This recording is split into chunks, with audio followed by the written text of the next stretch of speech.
Selamat datang kembali di The Deep Dive. Nah, hari ini kita mau coba bongkar sesuatu yang setiap hari kita pakai tapi mungkin nggak terlalu kita pikirkan. Perbankan. Betul. Pernah nggak sih kepikiran dari mana sebenarnya uang yang diputar bank itu datang? Terus, aturan mainnya seketat apa sih yang mengikat mereka? Nah, itu dia. Sumber kita kali ini sebuah dokumen analisis strategis perbankan, dan misi kita yaitu memahami cara kerja mesin raksasa penggerak ekonomi ini. Dan ini topik yang krusial banget ya. Karena bank itu kan bukan cuma gedung buat nyimpan uang. Betul. Mereka itu jantungnya sistem peredaran darah ekonomi kita. Konsep paling dasarnya itu namanya fungsi intermediasi. Intermediasi, oke. Coba bayangin bank itu jembatan. Di satu sisi, ada kita semua, masyarakat, yang mungkin punya dana lebih. Ini disebut surplus unit. Oke, kita yang nabung. Benar. Terus di sisi lain, jembatan, ada pengusaha, ada industri, ya siapapun yang butuh modal buat usaha. Mereka ini defisit unit. Nah, bank inilah jembatannya. Menyalurkan dari yang lebih ke yang butuh. Tepat. Tapi, jembatan ini cuma bisa berdiri kokoh di atas satu fondasi. Cuma satu. Apa itu? Kepercayaan. Kepercayaan dari Anda. Tanpa itu, ya udah, sistem ini macet total. Oke, kepercayaan itu kan harus dijaga pakai aturan yang jelas ya. Mari kita mulai dari situ deh, dari fondasinya, hukum. Pasti ada semacam kitab undang-undangnya kan? Tentu. Dan kerangkanya itu nggak cuma satu, tapi berlapis-lapis. Biar kuat. Oke, Lapisan paling dasar itu bisa kita sebut konstitusi perbankan. Ini Undang-Undang Nomor 10 Tahun 1998. udah cukup lama ya? Betul, ini pembaruan dari yang tahun 92. Di pasal satunya itu definisinya lugas banget. Bank adalah badan usaha yang menghimpun dana dari masyarakat dan menyalurkannya kembali. Menghimpun dan menyalurkan, kedengarannya simpel banget. Konsepnya memang gitu. Sederhananya, bank itu pinjam uang dari Anda dengan bunga rendah, terus dipinjamkan ke orang lain dengan bunga lebih tinggi. Nah, selisihnya itu keuntungan mereka. Persis. Selisih bunga itu napas bisnis mereka. Tapi definisi hukum tadi itu penting loh, karena itu yang secara tegas bedain bank dari, katakanlah, pinjol yang nggak boleh menghimpun dana simpanan. Oke, paham. Jadi itu lapisan dasarnya. Di atasnya, siapa wasitnya? Siapa yang ngawasin? Nah, itu lapisan kedua, otoritas pengawas. Dulu itu di bawah Bank Indonesia, tapi sejak ada UU nomor 21 tahun 2011, kita punya wasit independen, namanya Otoritas Jasa Keuangan, OJK. OJK ya, yang sering kita dengar. Betul. Tugasnya itu ngawasin seluruh sektor jasa keuangan. Jadi nggak cuma bank, asuransi, pasar modal, semua di bawah dia. Biar pengawasannya lebih fokus gitu. Oke, jadi ada aturannya, ada wasitnya. Udah lengkap dong. Ada satu lagi, lapisan ketiga yang paling modern. Ini aturan yang lihat ke depan kayak Peraturan Bank Indonesia PBI nomor 10 tahun 2025. Wah, 2025. Iya, isinya udah ngomongin sistem pembayaran digital, pengelolaan dana modern, hal-hal yang relevan sama zaman sekarang.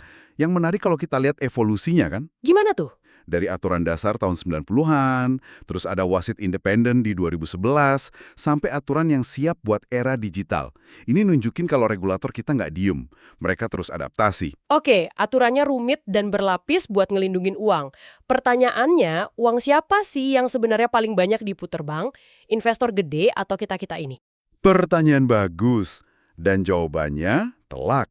Sumber dana terbesar dan perpenting bagi bank itu ya kita, masyarakat. Oh iya, Iya, uang Anda yang di tabungan, giro, deposito, itu bahan bakar utama mereka. Sumber kita ini membaginya ke dalam 3 pintu utama tempat bank narik dana dari kita. oke, 3 pintu. Apa aja tuh?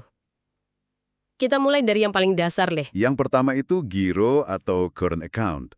Anggap aja ini dompet transaksi Anda di bank. Sifatnya cair banget, likuiditasnya paling tinggi. Maksudnya cair gimana? Bisa ditarik kapan aja pakai cek atau biliet giro, buat bayar bisnis, buat keperluan besar. Nah, karena gampang banget diakses, bunganya ya nyaris nggak ada. Oh iya, bunganya kecil banget kan? Bahkan seringnya nol. Tujuannya emang bukan buat investasi, tapi buat kelancaran lalu lintas uang aja. Oke, jadi giro murni buat transaksi. Terus kalau saya mau nyimpan, tapi tetap pengen fleksibel, bisa diakses sewaktu-waktu? Nah, itu pintu kedua. Yang paling kita semua kenal. Tabungan atau savings. Ah, ini punya semua orang. Betul. Ini semacam kompromi. Likuiditasnya masih oke, tapi ada syaratnya. Misalnya ada batas penarikan harian di ATM. Iya, betul. Sebagai gantinya, bank kasih bunga yang sedikit lebih baik dari giro. Ini produk yang pas banget buat dana darurat atau ngatur keuangan bulanan. Dan yang terakhir, buat yang paling sabar, ada deposito kan? Apa yang bikin ini beda banget? Tepat sekali. Deposito atau time deposits. Ini pintu ketiga. Di sini Anda itu bikin komitmen sama bank. Komitmen gimana? Anda setuju buat ngunci uang Anda untuk periode waktu tertentu. Bisa sebulan, 3 bulan, setahun, macam-macam. Oke. Nah, karena bank dapat kepastian bisa pakai dana Anda selama periode itu, mereka kasih imbal hasil atau bunga yang paling tinggi di antara ketiganya. Jadi ada pertukaran ya? Jelas banget. Anda relakan kemudahan akses, Anda dapat bunga lebih besar. Jadi ada semacam spektrum ya? Dari yang paling cair tapi bunga nol, yaitu giro. Betul? Terus jalan tengah itu tabungan. Sampai yang paling nggak cair tapi bunganya paling tinggi, deposito. Persis. Dan buat bank, variasi produk ini strategis banget. Dana giro dan tabungan yang naik turun, mereka pakai buat kebutuhan jangka pendek. Oke. Sementara dana deposito yang stabil, yang bisa diprediksi, nah itu bisa mereka pakai buat nyalurin kredit jangka panjang, kayak KPR atau kredit investasi. Ini intinya manajemen likuiditas mereka. Oke, jadi jelas sumber utama dana bank dari nasabah. Tapi itu semua kan uang orang lain ya. Apa bank nggak punya sumber dana lain buat ngurangin resiko gitu kalau tiba-tiba banyak yang narik dana? Tentu saja. Bank yang sehat itu nggak akan naruh semua telurnya di satu keranjang. Mereka pasti melakukan diversifikasi. Caranya? Untuk kebutuhan dana jangka menengah panjang, mereka bisa masuk ke pasar modal.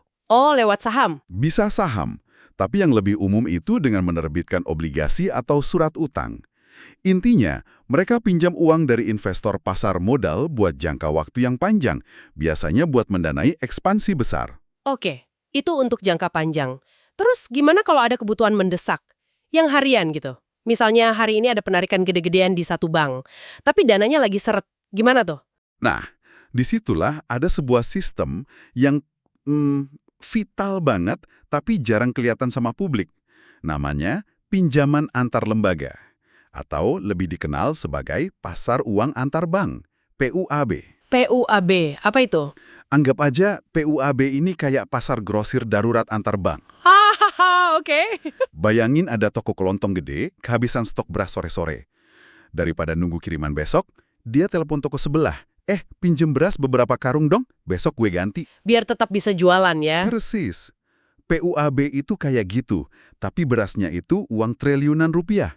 Buat mastiin toko bank tetap buka setiap hari. Analogi yang menarik. Jadi mereka saling topang buat likuiditas harian. Oke, itu semua kan masih uang pinjaman ya. Apa bank nggak punya uangnya sendiri? Semacam dana darurat kalau ada apa-apa. Nah, ini poin yang penting banget. Tentu ada. Dan itu disebut modal inti. Modal inti? Inilah uang milik bank sendiri. Fungsinya persis seperti yang Anda bilang, sebagai bantalan keamanan, capital buffer. Bantalan? Iya, modal inilah yang pertama kali dipakai buat nyerap kerugian kalau ada kredit macet atau pasar lagi gonjang-ganjing. Ada dua komponen utamanya. Apa aja tuh? Pertama, modal disetor. Ini dana segar yang disuntikan langsung sama para pemilik bank, para pemegang saham. Waktu bank pertama berdiri gitu? Bisa waktu berdiri atau waktu mereka butuh tambahan modal. Ini fondasi awalnya. Nah, komponen kedua itu laba ditahan. Laba yang nggak dibagi? Tepat. Keuntungan bersih bank yang nggak dibagikan sebagai dividen, tapi sengaja disimpan lagi buat mempertebal bantalan modalnya. Semakin besar laba ditahannya, ya semakin kokoh bank itu. Jadi modal inti ini semacam garda terdepan pertahanan ya? Kalau ada masalah, modal ini yang maju duluan sebelum ganggu uang nasabah. Gitu? Tepat sekali, itu fungsi utamanya. Modal inti inilah yang lindungin uang Anda sebagai nasabah. Makanya regulator ketat banget ngawasin rasio modal ini. Ngomongin pengawasan, ini pertanyaan besarnya. Gimana semua sistem ini?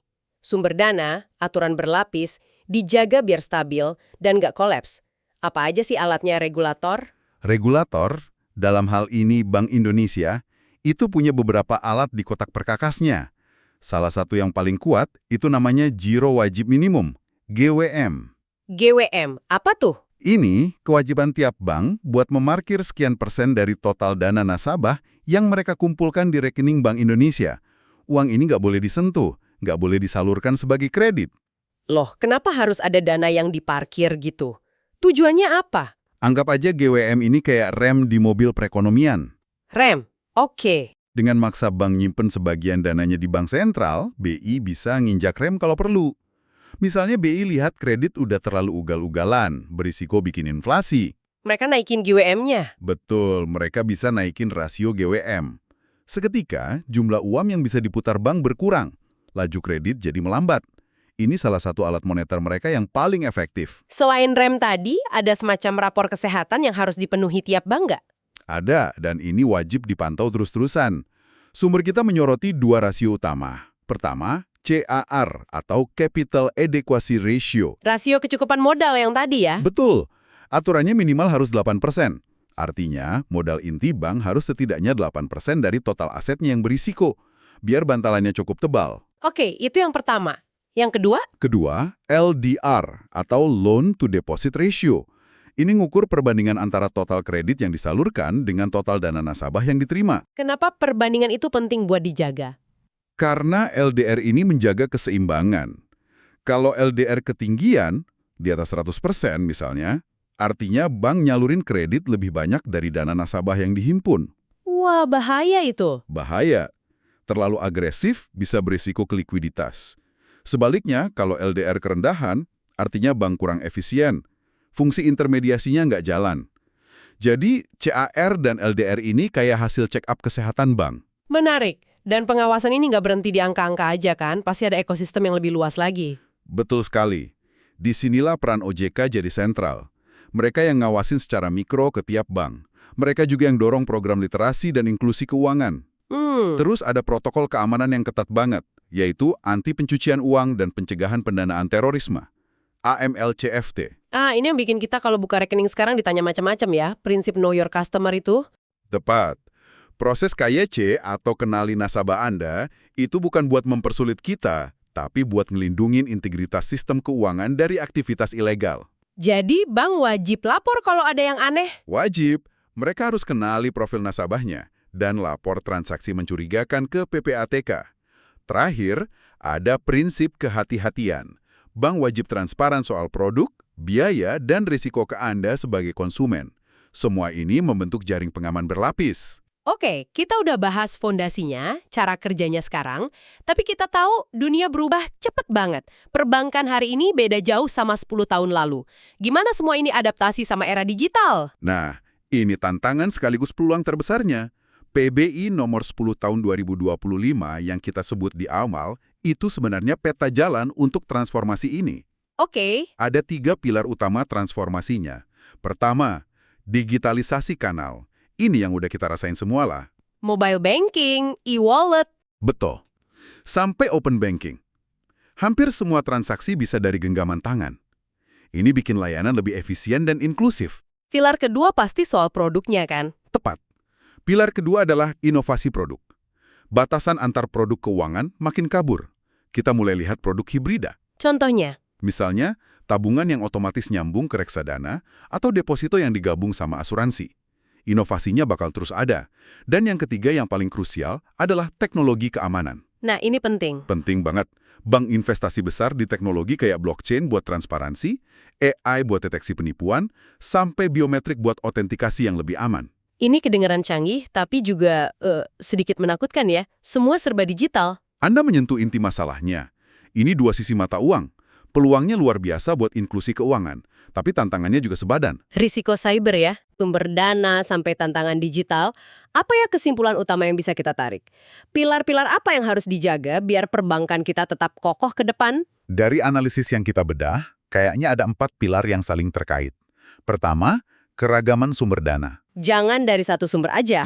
Betul, kombinasi sehat antara dana nasabah, pasar modal, sama modal inti yang tebal, itu kunci ketahanan. Kedua, kepatuhan mutlak pada regulasi. Aturan dari OJK dan BI itu bukan bebannya. Tapi jangkar. Tepat. Itu jangkar yang jaga kapal tetap stabil di tengah badai. Ketiga, pasti soal teknologi nih. Tentu, pilar ketiga adaptasi teknologi. Bank yang nggak inovasi, nggak adaptasi sama era digital, ya udah pasti ditinggalin nasabahnya. Dan yang terakhir? Dan pilar keempat yang mungkin fondasi dari semuanya, fokus pada nasabah. Kepercayaan itu kan dibangun dari transparansi, produk yang adil, perlindungan konsumen yang kuat. Tanpa itu, tiga pilar lainnya jadi rapuh. 4 pilar yang sangat masuk akal. Ini beneran kasih gambaran utuh soal mesin perbankan. Setelah melihat semua ini, ada satu hal yang mungkin bisa Anda renungkan. Apa itu? Dengan makin kompleks dan digitalnya dunia perbankan, dari produk hibrida sampai keamanan berbasis AI, bagaimana definisi kepercayaan Anda terhadap bank sekarang berubah? Apakah kepercayaan itu masih soal gedung fisik yang megah dan hubungan personal dengan teller? Atau kini definisinya udah bergeser, jadi tentang keandalan teknologinya, transparansi algoritmanya, dan yang paling penting, keamanan data pribadi Anda?